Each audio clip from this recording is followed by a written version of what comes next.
అనంత భక్తి సనాతన ధర్మ ఛానల్ కి స్వాగతం. ఓం శ్రీ గణేశాయ నమః. ఓం శ్రీ సరస్వతీయై నమః. ఓం శ్రీ గురుభ్యో నమః. ఏకదంతం మహాకాయం తప్త కాంచన సన్నిభం లంబోదరం విశాలాక్షం వందేహం గణనాయకం. ఆకుపృష్ఠ సమాసీనం చామరైర్విజితం గణహై శేషయజ్ఞోపవీతం చ చింతయామి గజాననం. అసలు గణపతి దేవుడు కాణిపాకంలో ఎలా వెలిశాడు? కాణిపాకం విఘ్నేశ్వరుని దర్శిస్తే ఎలాంటి ఫలితం కలుగుతుంది? ఇప్పటికీ కాణిపాకంలో సత్యప్రమాణం ఎందుకు చేస్తారు? ఈ విషయాలన్నీ తెలుసుకోవాలంటే ఈ వీడియోను స్కిప్ చేయకుండా చివరి వరకు చూడండి. అలాగే మా ఛానల్ని సబ్స్క్రైబ్ చేసుకోండి. చారిత్రక కథనం ప్రకారం ఒకప్పుడు ముగ్గురు అన్నదమ్ములు ఉండేవారు. వారిలో ఒకరు గుడ్డి, ఇంకొకరు మూగ, మరొకరికి చెవుడు అనే అంగవైకల్యాలున్నాయి. వారు తమ చిన్న పొలంలో సాగు చేసుకుంటూ కాలం గడిపేవారు. వారి పొలానికి నీరు పెట్టడానికి నూతి నుండి ఏతాం సహాయంతో నీరు తోడుతుండగా ఒకసారి నూతిలో నీరు పూర్తిగా అయిపోయింది. దానితో ముగ్గురిలో ఒకరు నూతిలో దిగి లోతుగా త్రవ్వటం మొదలుపెట్టాడు. కాసేపటి తర్వాత గడ్డపారకు రాయి లాంటి పదార్థం తగలటంతో ఆపి క్రింద జాగ్రత్తగా పునికి చూడగా గడ్డపార ఒక నల్లని రాతికి తగిలి ఆ రాతి నుంచి రక్తం కారడం కనబడింది. కొద్ది క్షణాలలోనే బావిలో నీరు అంతా రక్తం రంగులో మారిపోయి వారికి తగలగానే స్వామి మహిమతో ముగ్గురి అవిటితనం పూర్తిగా పోయి వారు పరిపూర్ణ ఆరోగ్యవంతులుగా మారారు. ఈ విషయం విన్న చుట్టుపక్కల ఉన్న గ్రామస్తులు తండోపతండాలుగా నూతి వద్దకు చేరుకుని స్వామిని దర్శించి బయటకు తీయడం కోసం ఇంకా లోతు త్రవ్వటానికి ప్రయత్నించారు. కానీ వారి ప్రయత్నం లేకుండానే వినాయక స్వామి వారి స్వయంభూ విగ్రహం పూరి నీటి నుంచి ఆవిర్భవించింది. ఈ మహిమ చూసిన ప్రజలు ఆయన స్వయంభూవుడు అని గ్రహించి భక్తులు కొబ్బరికాయల నీటితో అభిషేకం చేశారు. ఈ కొబ్బరి నీరు 1 ఎకరం పావు దూరం చిన్న కాలువలా పారింది. దీన్ని కాణిపరకరం అనే తమిళ పదంతో పిలిచేవారు. రాను రాను కాణిపాకంగా మారిపోయింది. ఈ రోజుకి ఇక్కడ స్వామివారి విగ్రహం నూతిలోనే ఉంటూ క్రమక్రమంగా పెరుగుతుంది. ఈ క్షేత్రాన్ని ఈరోజు మనం అనంత భక్తి సనాతన ధర్మ ఛానల్ ద్వారా దర్శించుకోబోతున్నాం. మహామహిమాన్వితమైన పుణ్యక్షేత్రం కాణిపాకం వరసిద్ధి వినాయక స్వామి క్షేత్రం. ఓం గణపతయే నమః. ఇక్కడకు చేరుకోవడానికి తిరుపతి నుండి ప్రతి 15 నిమిషాలకు ఒక బస్సు ఉంటుంది. చిత్తూరు నుండి కాణిపాకం 12 కిలోమీటర్ల దూరం ఉంటుంది. దీనిని హరిహర క్షేత్రం అని కూడా అంటారు. ఓం గణపతయే నమః.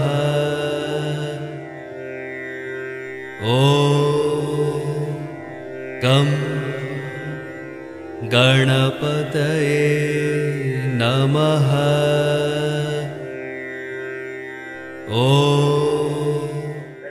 శ్రీ మహాగణాధిపతయే నమః. కాణిపాక నివాసాయ కామితార్థ ప్రదాజినే కైవల్యానంద రూపాయ శ్రీ గణేశాయ మంగళం.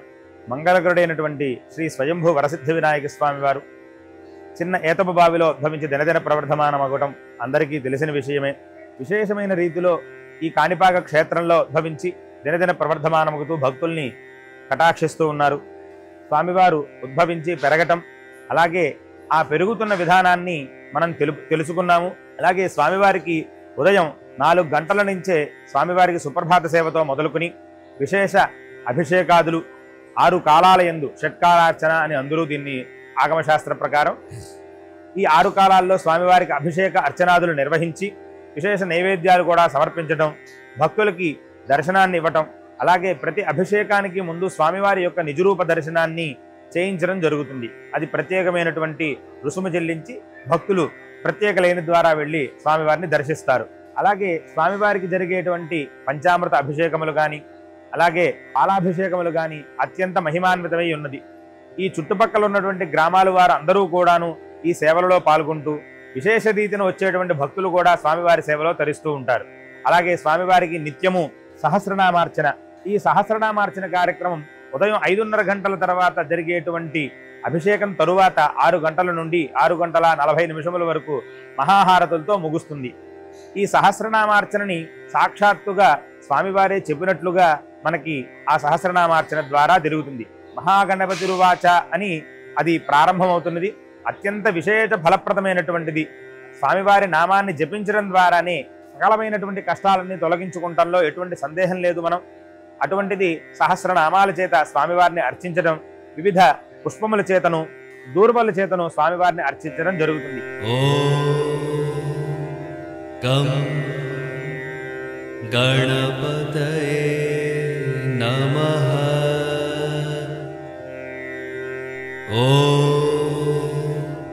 గం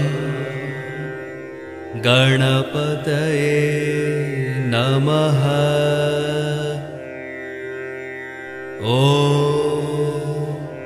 గం గణపతయే నమః. అత్యంత ఫలప్రదమైనటువంటి ఈ సహస్రనామార్చనలో భక్తులు పాల్గొని వారి మొక్కుబడులు తీర్చుకుంటూ ఉంటారు.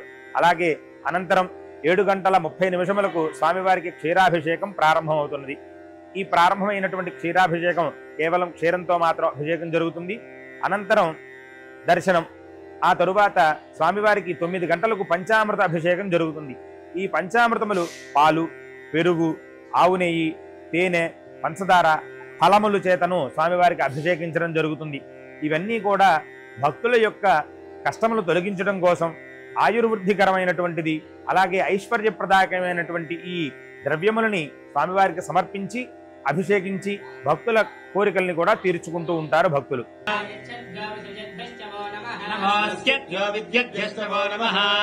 मम आसीनेभ्यश्च गानेभ्यश्च वो नमः. नमस्तिष्ठभ्यो नामभ्यश्च वो नमः. स्रोतस्यागचद्वीप्याग च ज्येष्ठाग च गरिष्ठाग च पूर्वजाग च वरजाग च मध्यमाग च बगल्भाग च नमो च घन्याग च बुद्ध्विगाग च सोऽभ्याग च प्रसर्याग च नमो याम्याग च क्षेम्याग च वर्याग च कल्याग च श्लोक्याग च वसान्याग च वन्याग च गच्छ्याग च श्रवाग च प्रतिश्रवाग च शूराग च भिन्दते च ब्रह्मणे च वरुदिने च बिल्बिने च कवचने च श्रुताग श्रुतसेनायो भवे च शङ्कराग च मयस्कराग च शिवाग च शिवतराग च तेत्याग च घोल्याग च भार्याग च भार्या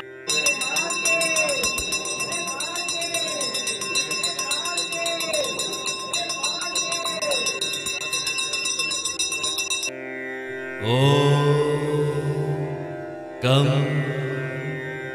गणपतये नमः।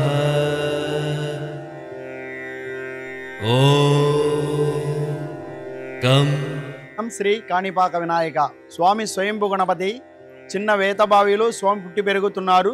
మొదలు శిరస్సు, తర్వాత తొండము, తర్వాత బొజ్జ వరకు దర్శనం. ఇంకా లోపల ఎంత ఉందో విగ్రహం తెలీదు. ఇప్పుడు రోజు రోజుకు విగ్రహం పెరుగుతుంది. అంటే 100 సంవత్సరాల క్రితం చేసిన సర్వాంగ కవచం ఇప్పటి పట్టడం లేదు. స్వామి చుట్టూ బావి, నీళ్ళు ఎప్పుడు ఉంటుంది. బావిలోనే స్వామి యథా వృక్షంలాగా స్వామి పుట్టి పెరుగుతున్నారు. మనము నిదర్శనంగా స్వామి వారి వెండి కవచాలు చూడొచ్చు. गं गणपतये नमः।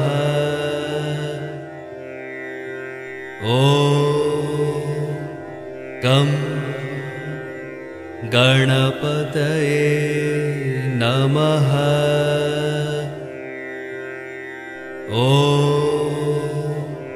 गं गणपतये नमः।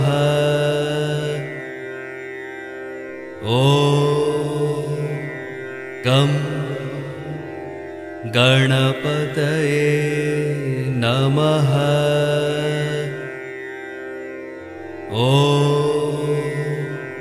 गं गणपतये नमः।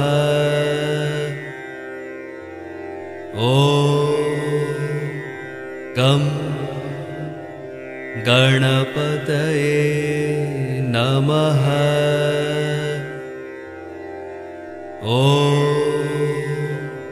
गं गणपतये नमः।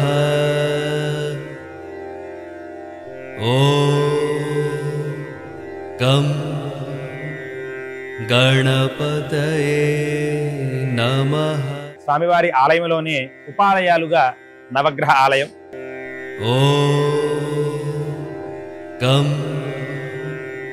गणपतये नमः ॐ गं అలాగే స్వామివారి ఆలయంలో నవగ్రహ ఉపాలయంగా ఉన్నది.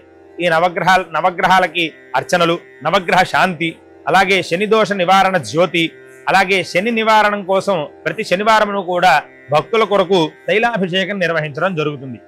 అలాగే వీరాంజనేయ స్వామి ఆలయం కూడా మనం గమనించవచ్చు. ఈ వీరాంజనేయ స్వామి వారు కూడా ఒక ప్రత్యేకత. పశ్చిమ ముఖంగా స్వామివారు చూస్తూ ఉంటారు. ఉత్తరం వైపుకు ఉన్నటువంటి ద్వారం పశ్చిమ ముఖంగా స్వామివారు చూస్తూ ఉండటం ఇది ఒక ప్రత్యేకతగా మనం చెప్పుకొనవచ్చు. అలాగే ఆలయంలో ఉన్నటువంటి వీరాంజనేయ స్వామి వారికి ప్రతి మంగళవారమును కూడా అభిషేకం స్నపన జరుగుతుంది. ఈ సేవలో కూడా భక్తులు పాల్గొనవచ్చును. అలాగే ఆకు నాగవల్లి దళధ్వజయుత, నాగవల్లితో అంటే తమలపాకులతో కూడా అర్చన చేయడం జరుగుతుంది స్వామివారికి.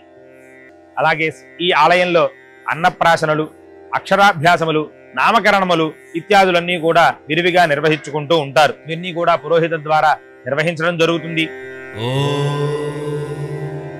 गं गणपतये नमः శంకుడు, లిఖితుడు అనే ఇద్దరు సోదరులు స్వామి దర్శనానికి ఖాళీ నడకన బయలుదేరి వస్తూ ఉంటారు. వారు తెచ్చుకున్న ఆహారం కాస్త దారి మధ్యలో అయిపోతుంది. చిన్నవాడైన లిఖితుడికి ఆకలేస్తుంది. అన్నని అడుగుతాడు, అన్న ఆకలిగా ఉంది, చుట్టూ మామిడి చెట్లు ఉన్నాయి కదా, ఒక పండు కోసుకుని తింటాను అన్నని అడుగుతాడు. దానికి అన్న, అక్కడ యజమాని గాని కాపలాదారు గాని లేరు, అనుమతి లేకుండా పండు కోయడం దొంగతనం అవుతుంది, వద్దని వారిస్తాడు. కానీ ఆకలికి తట్టుకోలేని లిఖితుడు అన్న మాట లెక్క చేయక పండు కోసుకుని తినేస్తాడు. అన్న ధర్మానికి సత్యానికి కట్టుబడిన వ్యక్తి కాబట్టి ఈ విషయాన్ని ఆ ప్రాంతపు పెద్దకు తెలియజేసి క్షమాపణ కోరి తమ్ముని తీసుకెళ్తాం ఉద్దేశంతో ఆ ప్రాంతపు పెద్ద రాజు దగ్గరికి తమ్ముని తీసుకెళ్తాడు. రాజా, నా తమ్ముడు ఆకలికి తట్టుకోలేకుండా ఎవరి అనుమతి లేకుండా పండు కోసుకుని తినేశాడు, అతను క్షమించండి ప్రాధేయపడతాడు. దానికి రాజు, ఏదైనా యజమాని కాపలాదారు లేకుండా అనుమతి లేకుండా పండు కోయడం దొంగతనం అవుతుంది, దొంగతనాన్ని శిక్ష చేతుల్ని తీసివేయడమని లిఖితుడి యొక్క చేతులు తీసేస్తారు. ఊహించని పరిణామం, చేసేదేమీ లేదు. దుఃఖంతో తమ్ముడిని వెంట పెట్టుకుని స్వామి నువ్వే దిక్కని కాణిపాకం చేరుకుంటాడు.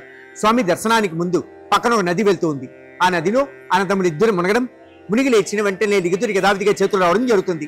చేతుల్ని ప్రసాదించినక, బాహుల్ని ప్రసాదించినక ఆ నదికి బాహుదా నది అనే పేరు రావడం జరుగుతుంది.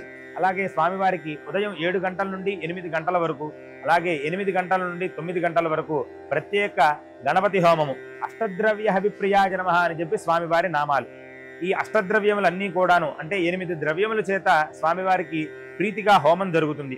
విశేష మంత్రముల చేత ఆ హోమాన్ని నిర్వహించడం జరుగుతుంది. స్వామివారు ఆ సమర్పించినటువంటి ఆ ఆవిర్భాగాన్ని గణపతిని ప్రీతిగా స్వీకరించి వారి కష్టాలన్నీ తొలగిస్తాడు అని చెప్పి వారి నమ్మిక. అలాగే 10 గంటలకు సామూహిక హోమం కూడా జరుగుతుంది. అంటే ఈ సామూహిక హోమంలో భక్తులు విరివిగా పాల్గొని వారి మొక్కుబడులు తీర్చుకుంటూ ఉంటారు.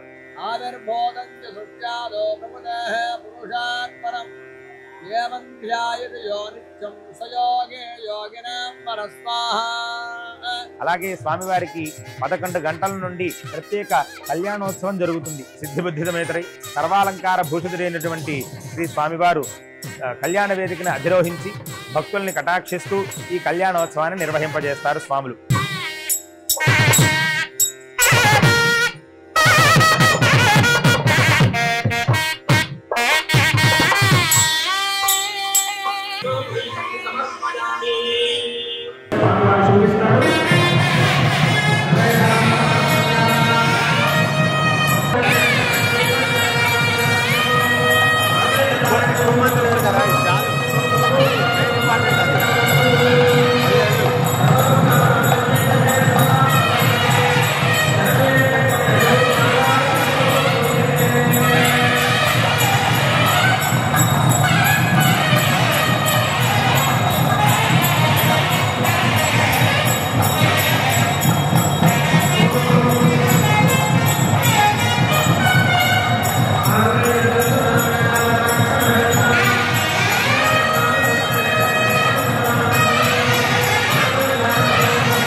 శ్రీనివాసాయ శ్రీవరదమూర్తయే నమో నమః ఆదిపూజ్యాయ దేవాయ నందమూలకధారిణే వల్లభ ప్రాణకాంతాయ శ్రీ గణేశాయ మంగళం.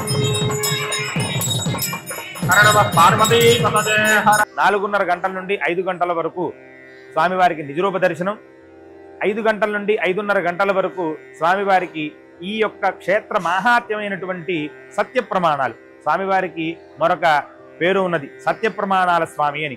ఈ సత్య ప్రమాణాలు చేయు విధానం అంతా కూడా అత్యంత గంభీరంగా ఉంటుందన్నమాట. ఈ స్వామివారి ఎదురుకుండా ఉన్నటువంటి పవిత్ర పుష్కరిణిలో ఆరోపించినవాడు, ఆరోపింపబడ్డవాడు అంటే నింద మోపినవాడు, నింద మోసినవాడు, వీరిద్దరూ కూడా తడిబట్టలతో అంటే పవిత్ర పుష్కరిణిలో స్నానమాచరించి కర్పూరము ఇవి తీసుకుని వెళ్ళి స్వామివారి ఎదురుకుండా ప్రమాణం చేయటమే దీని యొక్క విశేషం. అంటే స్వామివారే సాక్షాత్తుగా న్యాయ నిర్ణేతగా ఉంటూ ఆ యొక్క న్యాయాన్ని వారికి ఇస్తారు అంటంలో ఎటువంటి సందేహం లేదు అనేటువంటి నమ్మకం చేత స్వామివారి ఎదురుకుండా చేయడం జరుగుతుంది. గుడిలోకి వచ్చే ముందు చల్లీల స్నానం చేసి తడిబట్టలతో దేవుని దర్శించుకొని తప్పులు ఆయన ముందర కుంజీలు తీసి నేను చేసిన తప్పులు మన్నించుమని ఇక్కడ స్వామివారిని శరణు కోరి ఏమైనా ఇంటిలో జరగరాని విషయాలు ఏమైనా జరుగుంటే కూడా భార్యాభర్తల సంవాదం కానీ ఇంట్లో ఏదైనా వస్తువులు పోయినా కూడా ఏదైనా సమస్యలు వచ్చినా ఇక్కడ కాణిపాకం వచ్చి స్వామివారి ముందర నిజ నిర్ధారణగా అతనికి చేసిన తప్పు ఒప్పు చేసుకొని ఏదైనా సర్దిద్దుకునేటట్టుకుంటే స్వామికి నివేదన చేసి మన్నించమని స్వామివారి వేడుకొని సాని సత్య ప్రమాణం అంటారు. అత్యంత గంభీరమైనటువంటి ఆ సందర్భంలో ఎవరు కూడా మా తప్పు చెబుతారని చెప్పి ఎవరు భావించరు. అటువంటిది స్వామివారి ఎదురుకుండా ఆ కర్పూరాన్ని వెలిగించి స్వామి నీ సాక్షిగా ఇతడు ఈ తప్పు చేశాడు అని చెప్పి ఆరోపించిన వాడు చెబితే స్వామి నేను ఆ తప్పు చేయలేదు అని చెప్పి ఆ కర్పూరాన్ని ఆర్పుతాడనమాట ఆరోపణ ఎదుర్కొంటున్నవాడు. ఇట్లా జరిగేటువంటి ఈ ప్రమాణం అత్యంత మహిమాన్వితమై ఉన్నది. ఈ క్షేత్రం శివకేశవులకు అభేదమై ఉన్నది అంటంలో ఎటువంటి సందేహం లేదు. అలాగే చోళరాజుల కాలంలో నిర్మించినటువంటి మరగదాంబికా సమేత శ్రీ మణికంఠేశ్వర స్వామి ఆలయం స్వామివారి గణపతి ఆలయానికి వాయువ్య భాగమున ఉన్నది. శ్రీ మణికంఠేశ్వర స్వామి వారి ఆలయాన్ని చోళరాజులు కట్టించారు అని శాసనాల ద్వారా మనకు తెలుస్తూ ఉన్నది. మణికంఠేశ్వర స్వామి వారి ఆలయంలో అభిషేక ప్రియ శివ అంటారు కాబట్టి అభిషేకాదులు ఆర్జిత సేవగా ప్రవేశపెట్టడం, ఆ అభిషేకాదుల్లో భక్తులు పాల్గొని వారి మొక్కుల్ని తీర్చుకుంటూ ఉంటారు. అలాగే కార్తీక మాసమునందు విశేష అభిషేకాలు నిర్వహిస్తారు. అలాగే స్వామివారికి ప్రీతిగా రుద్ర హోమము, అమ్మవారికి ప్రీతిగా చండీ హోమాన్ని కూడా ప్రతి పౌర్ణమి నాడు ఇక్కడ నిర్వహించడం ఆనవాయితీగా వస్తూ ఉన్నది. ఇలాంటి మహత్తరమైనటువంటి కార్యక్రమాలను చేయించుకోవడం ద్వారా అలాగే క్షేత్రంలో చేసుకున్నట్లయితే దానికి కొన్ని రెట్లు ఎక్కువ ఫలితం వస్తుంది అంటంలో ఎటువంటి సందేహం లేదు. అవి శాస్త్రాలు కూడా చెబుతూ ఉన్నాయి. శంకర జయ జయ శంకర హర హర శంకర హర హర శంకర జయ జయ శంకర హర హర శంకర హర హర శంకర జయ జయ శంకర హర హర శంకర హర హర శంకర.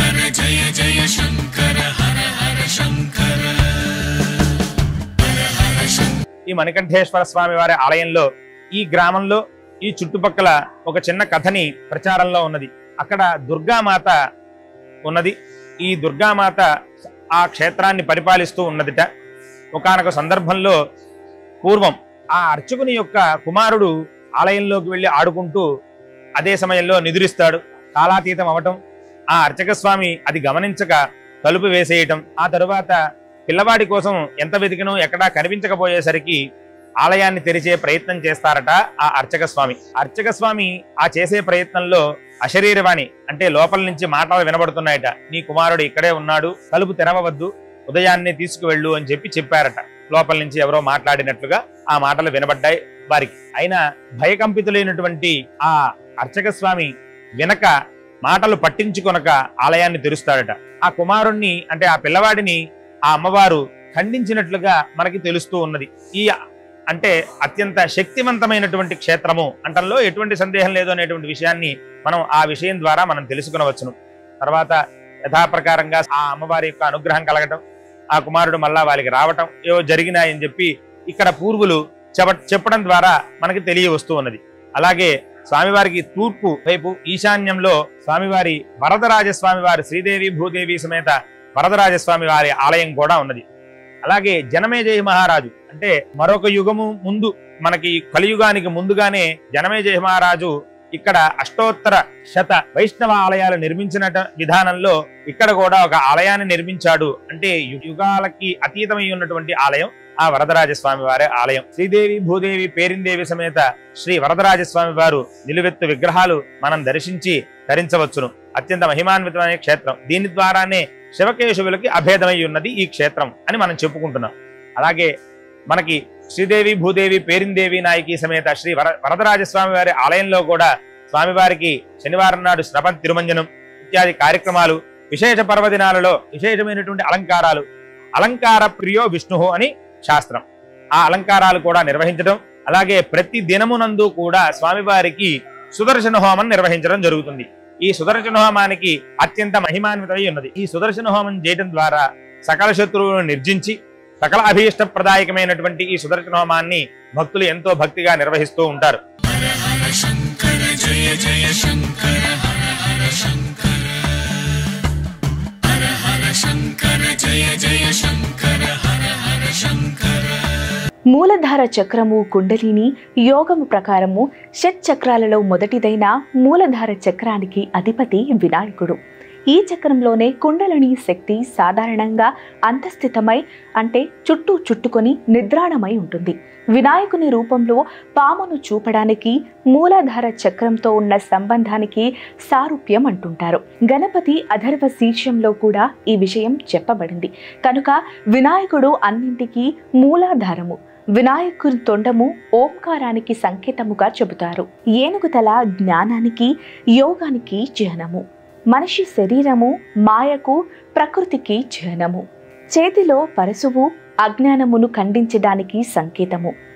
చేతిలో పాసము విఘ్నాలు కట్టిపడవేసే సాధనము. విరిగిన దంతము త్యాగానికి చిహ్నము. మాల జ్ఞాన సముపార్జన. పెద్ద చెవులు మ్రొక్కులు వినే కరుణామయుడు. పొట్టపై నాగబంధము శక్తికి కుండలినికి సంకేతము. ఎలుక వాహనము జ్ఞానికి అన్ని జీవుల పట్ల సమభావము ఉండాలి. ఓం గణేశాయ నమః. అందరికీ నమస్కారం అండి. ఇప్పుడు సుమారుగా ప్రతిరోజు 25,000 మంది వరకు భక్తులు దర్శించుకుంటూ ఉన్నారు. ఐకా రవి గారు అనే ఒక అమెరికాలో ఉంటున్న వ్యక్తి కూడా వారు కూడా పెద్ద మనసుతో చాలా పెద్ద మొత్తం డొనేట్ చేసి మన టెంపుల్ యొక్క రూపురేఖలు మారడం జరిగింది. కాణిపాకం సంబంధించిన గ్రామస్తుల యొక్క భూములు కూడా అప్పట్లో మన ఎమ్మెల్యే దివంగత ఎమ్మెల్యే రామమూర్తి నాయుడు గారు ఎంతో చొరవ తీసుకుని గ్రామస్తులందరినీ ఒప్పించి ఈ భూమి తీసుకోవడం జరిగింది. అది మొదటి స్టెప్ అనుకోవాలి, మొదటి అడుగు దేవాలయ అభివృద్ధికి. ఆయన కృషి వల్లనే మొట్టమొదట అభివృద్ధి అనే ఒక అడుగు పడింది. దాని తర్వాత నెమ్మదిగా వస్తుంది. ప్రభుత్వం కూడా దీని మీద కాన్సన్ట్రేట్ చేసి టెంపుల్ అభివృద్ధికి చేస్తున్నారు. స్థానిక ఎమ్మెల్యే గారు కూడా చాలా ఈ దేవుడి మీద అత్యంత భక్తి శ్రద్ధలు ఉండడంతో ఆయన కూడా ఇక్కడ అభివృద్ధి పనుల గురించి అడుగుతుంటారు. సో ఈ రకంగా అందరూ భక్తులు కానివ్వండి, అధికారులు కానివ్వండి, ప్రజాపతులు కానివ్వండి అందరూ కలిసి దేవాలయం నెమ్మదిగా ముందుకు వెళ్తుంది. సో మనం ఇప్పుడు ఇంకొంతగా ఒక అడుగు ముందుకు వేసి చుట్టూ ప్రాకారం కట్టాలనుకోవడం, అదేవిధంగా మిగతా పార్కింగ్ ప్లేస్, సరైన ఫెసిలిటీస్ కలిగించడం, అన్నదానం సంఖ్య పెంచడం, అలా ఒక్కొక్క అడుగు ముందుకు వెళ్తున్నాం. సో అది ఆయన సేవలు తరించడానికి భగవంతుడు ఇచ్చిన అవకాశంగా భావించి ఈ అవకాశాన్ని సద్వినియోగం చేసుకుని భక్తులందరికీ కూడా మరింత ఫెసిలిటీస్, అదేవిధంగా దేవుని యొక్క దర్శనం కూడా సులభతరం చేయడానికి మా ప్రయత్నాలు చేస్తున్నాం. 7 గంటల నుంచి 7:30 గంటల వరకు ఉంజల సేవ జరుగుతుంది. అంటే డోలోత్సవం. ఈ డోలోత్సవం అంటే ఉయ్యాలలో స్వామివారిని అధిరోహించి మధ్యాహ్నం కళ్యాణం చేసుకుని ఉంటారు కాబట్టి తరువాత ఆ కళ్యాణమూర్తుల్ని ఉంజల సేవలు ఉంజలలో అట్టిపెట్టి ఊపి భక్తులకి సంతానం లేని వారికి, దీని ఫలితం ఏమంటే సంతానం లేని వారికి ఈ ఉయ్యలలో స్వామివారిని ఊపినట్లయితే సంతానం కలుగుతున్నది అనేటువంటిది వీళ్ళ నమ్మిక. అటువంటి మహిమాన్వితమైన ఉంజల సేవ కూడా స్వామివారికి విశేషంగా నిర్వహించడం జరుగుతుంది. ఆ ఉంజల సేవ తరువాత స్వామివారికి 8 గంటల పైన ఏకాంత సేవ జరుగుతుంది. ఉదయం నుంచి స్వామివారు భక్తులందరినీ కటాక్షించి అలసిపోయి ఉంటారనేటువంటి భావన చేత స్వామివారికి ఏకాంత సేవ జరుగుతుంది. విశేష పూజా ద్రవ్యాలు, మంగళ ద్రవ్యాలు సమర్పించి క్షీరము స్వామివారికి నివేదించడం ఇత్యాది కార్యక్రమాలన్నీ కూడా జరుగుతాయి. అనంతరం స్వామివారికి విశేష పూజలు నిర్వహించిన తరువాత ఏకాంత సేవ తర్వాత ఆలయాన్ని మూసివేయటం, సీలు వేయటం ద్వారా ఈ కార్యక్రమం అంతా ముగుస్తుంది. కావున భక్తులందరూ కూడా స్వామివారి ఈ క్షేత్రాన్ని దర్శించి తరించవలసిందిగాను, అలాగే వారి యొక్క విఘ్నాలన్నీ కూడా నివారణ చేసుకోవలసిందిగాను కోరడమైనది. ప్రతి మాసమును సంకటహర చతుర్థి, అలాగే స్వామివారికి స్వర్ణ రథోత్సవం జరుగుతుంది. ఈ కార్యక్రమాల్లో కూడా విరివిగా పాల్గొని భక్తులు తరించరు గాక. ఓం శ్రీ గణేశాయ నమః. గోవులను సేవించండి, గోవులను రక్షించండి. ప్రకృతిని కాపాడడం మన ధర్మం. దయచేసి ప్రతి ఒక్కరూ ఒక్క ముక్కైనా నాటండి.